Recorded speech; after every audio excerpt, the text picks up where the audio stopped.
கர்த்தருக்கு ஸ்தோத்திரம். இன்றைய காலை மன்னா. கர்த்தர் உன்னோடே இருக்கிறார். கர்த்தருடைய தூதனானவர் அவனுக்கு தரிசனமாகி, பராக்கிரமசாலியே, கர்த்தர் உன்னோடே இருக்கிறார் என்றார். கர்த்தர் அவனை நோக்கி பார்த்து, உனக்கு இருக்கிற இந்த பலத்தோடே போ, நீ இஸ்ரவேலை இரட்சிப்பாய் என்றார். அதற்கு அவன், ஆ என் ஆண்டவரே, நான் இஸ்ரவேலை எதினாலே இரட்சிப்பேன்? இதோ, மனாசேயில் என் குடும்பம் மிகவும் எளியது, என் தகப்பன் வீட்டில் நான் எல்லாரிலும் சிறியவன் என்றான். நியாயாதிபதிகள் 6:12-15 வரை. இங்கு தேவன் தம் மகத்தான வேலைக்காக கிதியோனை தெரிந்து கொள்ளுகிறதையும் அதற்காக அவனை வேறு பிரிக்கிறதையும் நாம் காண்கிறோம். அப்பணியை மேற்கொள்ள கிதியோன் எவ்வளவு தகுதியற்றவனாகவும் பலவீனனாகவும் தோன்றுகிறான் என்பதை 15 காண்பிக்கிறது.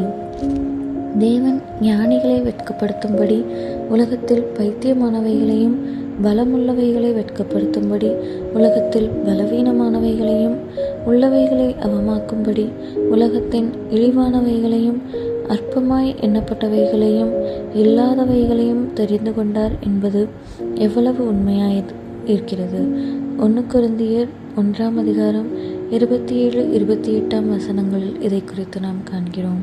கர்த்தருடைய தூதனானவர், பராக்கிரமசாலியே, கர்த்தர் உன்னோடே இருக்கிறார் என்று கிதியோனை நோக்கி கூறினார். பராக்கிரமசாலி என அவர் அவனை அழைப்பது வினோதமானதாய் இருக்கிறது. ஏனெனில் பராக்கிரமசாலி என்றோ அல்லது மிக பெரியவன் என்றோ அழைக்கப்படத்தக்க யாதொரு பண்பையும் இவனில் நாம் காண்பதில்லை. மேலும், ஆ என் ஆண்டவனே, கர்த்தர் எங்களோடே இருந்தால் இவையெல்லாம் எங்களுக்கு நேரிடுவானேன்?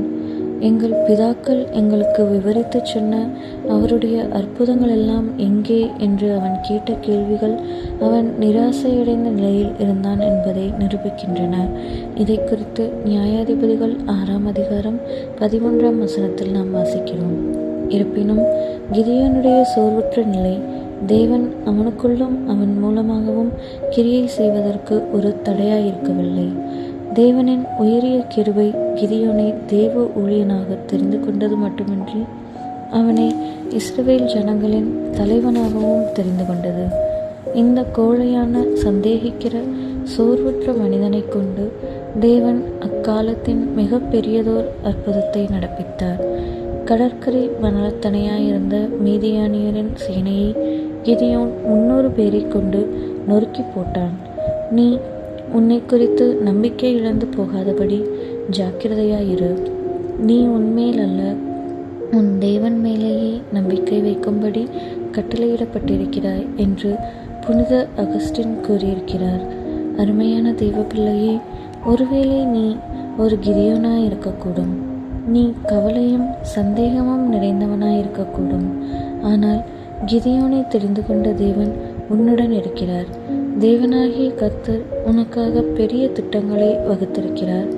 உன் மூலம் அவர் பெரிய காரியங்களை செய்யவும் போகிறார்.